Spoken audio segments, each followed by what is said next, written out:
अभी हमारे साथ भूमिहार ब्राह्मण एकता मंच के राष्ट्रीय अध्यक्ष आशुतोष कुमार जी हैं। आज शेखपुरा पहुंचे हैं और परशुराम जयंती को लेकर के गांव-गांव में जाएंगे और वहां पे लोगों को आमंत्रित करेंगे कि आइए परशुराम जयंती धूमधाम से इनका मनाने का इच्छा है कि लाखों लोग एकजुट हो करके समाज की आवाज़ को बुलंद करके पटना होते हुए दिल्ली पहुँचाना है। क्योंकि नेताजी जब गांव आते हैं तो कहते हैं कि पटना से दिल्ली तक आपके आवाज़ को लेकर जाएंगे, लेकिन चुनाव खत्म होते ही गांव में ही छोड़कर उस आवाज़ को चले जाते हैं। आशुतोष जी हर रोज़ सड़क पे आंदोलन करके पहुंचाने का प्रयास करते हैं।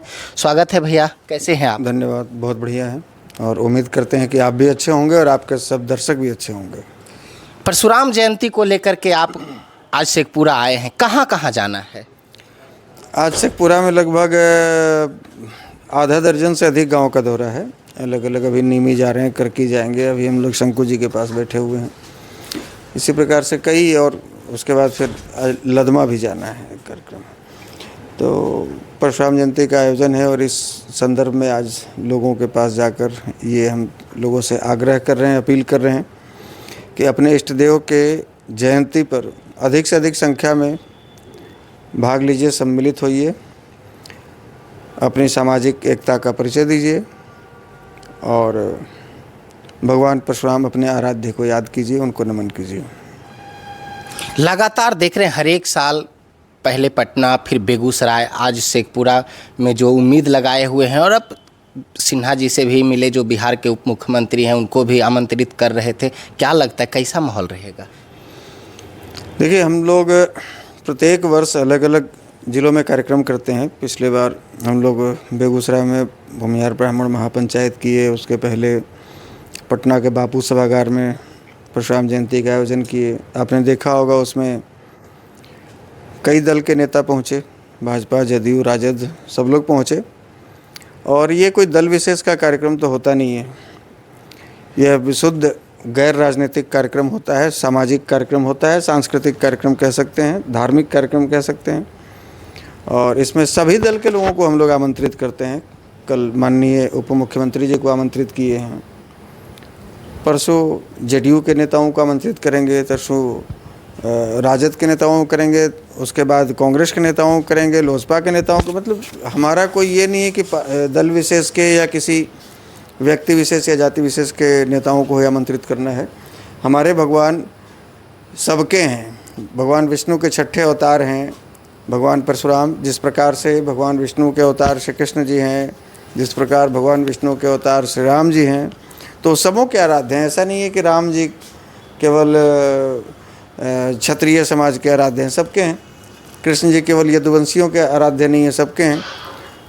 तो भगवान परशुराम भी सबों के हैं। तो हम सबसे आग्रह कर रहे हैं कि आप लोग अधिक से अधिक संख्या में आइए और हमारे इष्ट देव का जयंती मनाइए।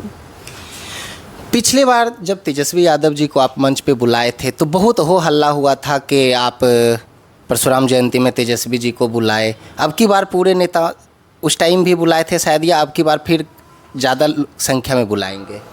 देखिए, हो हल्ला करने वालों का कोई मुंह रोक नहीं सकता है। तेजस्वी जी आकर क्या बोले कि भगवान परशुराम को हम नहीं मानते हैं? उन्होंने तो मंच से यही कहा ना कि हम भगवान परशुराम जी के चरणों में सत सत नमन करते हैं, जय परशुराम का नारा लगाया। और क्या चाहिए? आप जिनको आराध्य मान रहे हैं उनको, उनके चरणों में सब लोग शीश नवाने को तैयार है, तो आपको तकलीफ़ क्या है भैया? आकर आपके समाज की कोई बेइज्जती तो नहीं किया?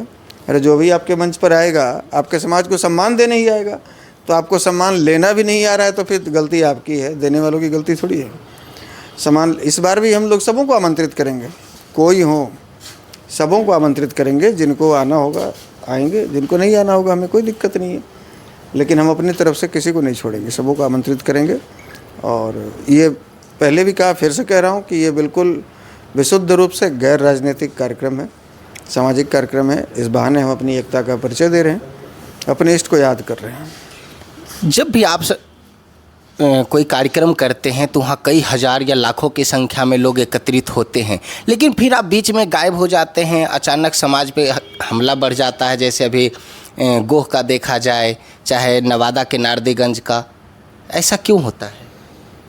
देखिए, हमला तो ऐसा नहीं कि मेरे गायब हो जाने से हमला होता है। हमारी भी तो आप रहते कहाँ हैं? हमारी भी अपनी ज़िंदगी होती है, हमें भी कुछ करना होता है और हमारे भी अपने हैं, परिवार है, सबों के बीच में थोड़ा समय भी देना होता है। कोशिश करते हैं कि जो इस तरह की घटना घटे तो हम उसमें पहुँचें। जैसे अभी आपने देखा कोच में जो घटना घटी, एक फ़ौजी प्रवीण को लाठी डंडों से पीट कर मार दिया गया, वहाँ हम लोग पहुँचे और परिवार को ये विश्वास दिलाया कि भाई जितनी मेरी क्षमता है, हम लोग सदन में बैठे लोग नहीं हैं, हम लोग मंत्री नहीं हैं, हम लोग संतरी नहीं हैं, हम लोग सरकार में नहीं हैं कि एसपीडीएम को फ़ोन करके और डांट के काम कराएं। हम लोग आंदोलन कर सकते हैं, हम लोग सड़क पे उतर सकते हैं, वो भी आप सबों के दम पे। तो उसमें हमारी सहभागिता जहाँ होगी, हमसे जितना बन पाएगा हम आपका साथ देंगे। और घटना जो घटती है इसके पीछे का कारण ये होता है, जैसे नारदीगंज की जो घटना का आपने जिक्र किया, ये विगत महीने की घटना है, लेकिन 2 साल पहले इसी घटना को लेकर हम नारदीगंज में उसी परिवार को लेकर थाने में पहुंचे थे रात में। वो महिलाएं उसी परिवार को लेकर नारदीगंज में आप पता कीजिएगा, उस परिवार से भी पूछिएगा कि आशुतोष जी आप सबों को लेकर थाने में गए थे। और रात में बैठकर थानेदार साहब के सामने बैठकर हम लोग 2 घंटे थाने में बैठकर पंचायती करवाए थे। तो जब आप संगठित नहीं होइएगा तो इसी प्रकार से बारी बारी से कुचले जाइएगा।